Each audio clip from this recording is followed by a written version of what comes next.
Sanibona, ngaphambi singene kwivideo namuhla, ngithi angithathe lethuba ngibonge i-support nothando enikhombise lona lingaphezu kokucabanga kwethu. Siyacela niqhubeke nisupporte njalo ngokubuka amavideo ethu, ungakhohlwa ukukhomenta, ushare, ulike. Siyafisa ukuzwa umbono wakho. Sicela ke singene kwivideo namuhla.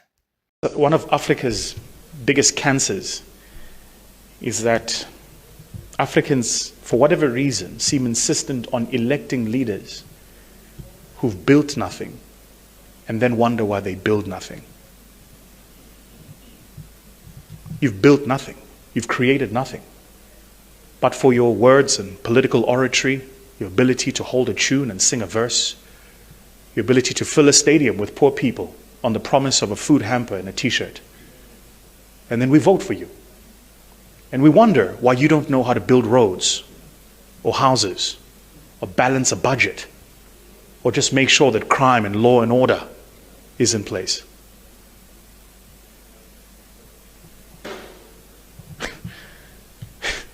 We elect clowns and then give them the seat of the headmaster's office. Into eyinkinga kakhulu kule South Africa yethu ekhululekileyo yedemocracy ukuthi asinama leader. Sine leadership crisis. Qinisile Vusthembe kwayo ukuthi sithatha umuntu ongakaze akhe lutho. Kuke kuthatha umuntu ongakaze abe nesiphaza shop. Umuntu ongakaze abe netafula athengisa ama-sweet banana. Kuthiwa kabe uminister we small business and enterprise. Kuqoka umuntu ongena idea baqhubeke basokola abantu abakuma-business. Ngoba umuntu okuyena responsible for leyo nto leyo akazilutho. Ngikhuluma nawe kune crisis yamanzi ihlasela iSouth Africa yonke. Ngibona emitrend kuze kuphela iviki about 7 days or 2 weeks abantu abanamanzi. Kuleli viki kule weekend esisuka kuyo SABC eziphi ithuba yokuthi ayibiza abantu abehlukene ikhulume nabo ngale ndaba yokushoda kwamanzi. Omunye umuntu abazigcine sebekhuluma naye uMinister weWater and Sanitation umama uPenny Majortina lo mbona la ku screen sakho. Umama wenza into abantu beANC abangajwayelanga ukuyenza. Uvele wasitshela iqiniso njengabantu base South Africa uma ekhuluma kanje. And I fully agree with you.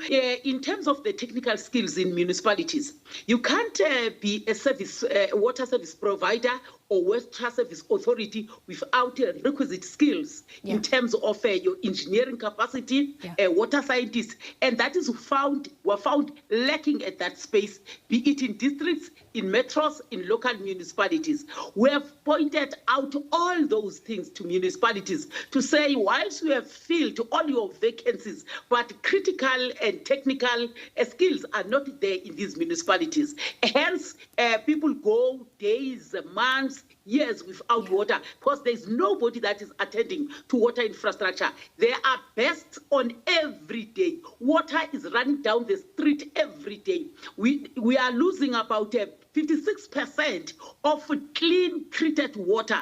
That water comes from the raw water supply to the bulk, then you lose it at that point of municipality. Fact is, municipalities, not of all of them, they don't have that necessary capacity. The president have requested a report 3 months ago to say who does what in terms of these municipalities, because we agreed on the 16 non-negotiables, that of closing the leaks, ring-fence water sales, disconnect illegal connections, a billing system that must be corrected, all those things. Only out of 257 municipalities, only 40 municipalities have attended to that. I've given the list to the president. Kufanele ke singabi nawo amanzi. Kufanele amanzi angafike ebantwini ngoba noma ngaba khona amadamu kodwa uma bengaqashiwa abantu abanama skills okumaintain amanzi kwaso semadamini ezilafunekeze khona asuke lapho ahambe lawo manzi azafika emphakathini.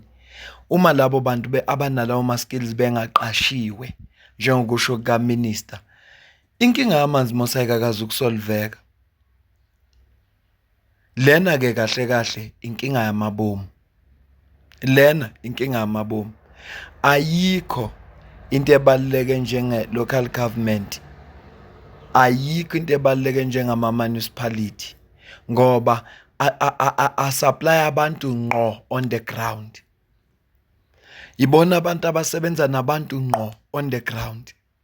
Uma kungase kulunge lapha komasipala nationally into efuna bayenze ukuthi baphasise imithetho bakhiphe ibudget, kodwa izinto zethu kuze zenzeka komasipala. Ngakho ukungabi namanzi kwethu nokungabi namanzi kwemphakathi esiphila kuyo nathi we are to be blamed.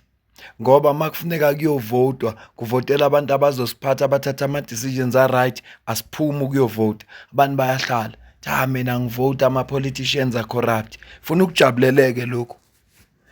Uma abantu bephumile bayovota bavotele wona lama comrade ka ANC adla imali, kungaqashwa abantu aba right, kungaqashwa abantu abanama skills.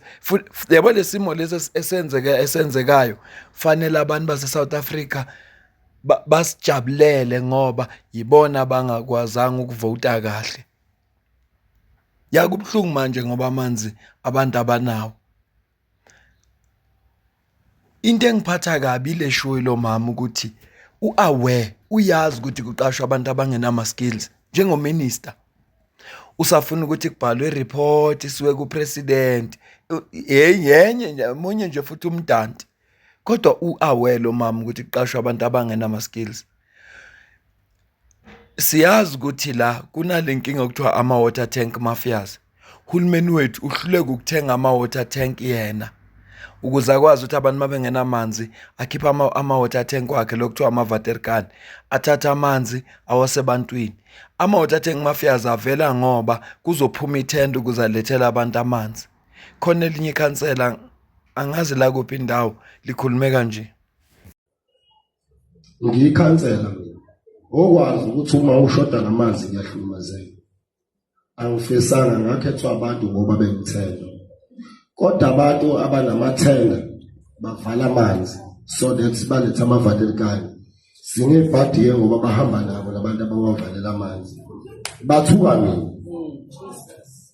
Mawucabanga mina umphakathi ushoda ngiyini ngoba mina konke ngenziwa abantu ngithe angimbonanga kahle umama nobaba. So yonke into ebona ngenziwa ngabantu. Uma abantu beshoda nami ngiyashoda. Onxiwankulu benza nje banivalela amanzi, banivalela ugesi ukuze bakhiphe amavadelkani. Ayikho ivadelkani kanjani. So okwazi mashoda amanzi angibenefithi. Ngiluza ichaza ithemba nina naningithembe ngalo. Ngiyazwa lento ukuthi nanithi ngikhetha umholi ozosivikela.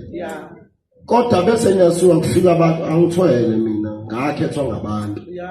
Angihambe nezilwane.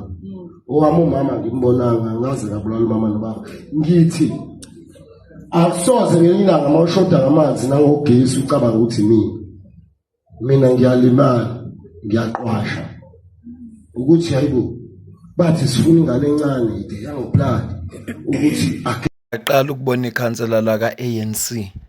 Ngiyaqala ele responsible, ele accountable to abantu elibaphethe. Thatha accountability. Ayikho into enhle njengale yokuthi ikhansela lize ebantwini elibaphethe libachazele ukuthi lalela nakho kwenzekayo. Isombululo efuna senze uhulumeni akabukele ethwane ukuthi uDr Nasipho Moyo nethimba lakhe ngoba kayedwa benzeni ethwane. Bathenge imoto ze-waste management, bathenga ama-water tank. Ukuze makunenkinga yamanzi bakwazi ukuthi bona ngokwabo bakhipha ama-water tank wabo bawalethe ebantwini. Ubani ozoloke ehambe eyovala amanzi kuma-valve noma eyomosha infrastructure uma ngathiwa uhulumeni akeze ukukhipha ithenda kodwa uzokhipha i-water tank yakhe ownwa nguye uhulumeni ukuze ahambisele abantu amanzi emphakathini? Ubani ngempela okuzothiwa nje usenza lento eshoyo lo bhuti ukuthi usuke ovala amanzi? NgoLwesine kuzobe kune State of the Nation address isona. Upresident wakho ngifuna ukucaphunela ivideo ukuthi waqamba amanga wathini ngesona edlule mayelana nodaba lwamanzi. This bridge will rise above the river between Port Edward and Lusikisiki and will become the tallest bridge in Africa.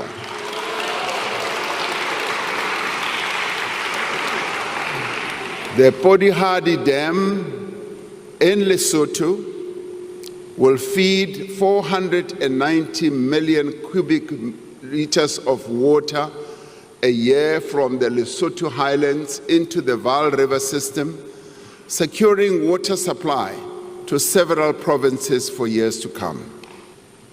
As we forge ahead with the reform agenda, an urgent priority is to ensure a secure and reliable supply of water across the country. Many people in our cities, towns, and villages are experiencing more and more frequent water shortages as a result of failing water infrastructure. It is impossible to live without water, as we all know, and it is impossible for the economy to grow without water.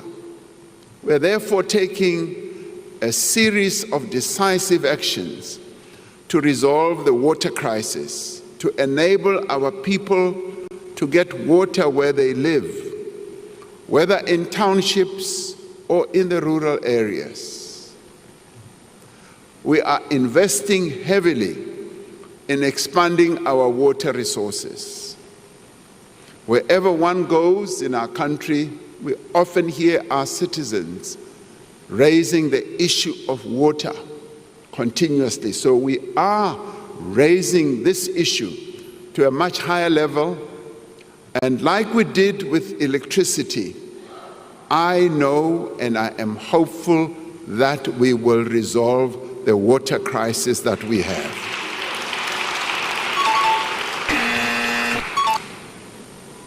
Loko famba uya atindaweni to tala ukuma ku ri vakhegulu va rila hi yoho mhaka leyi ya mati,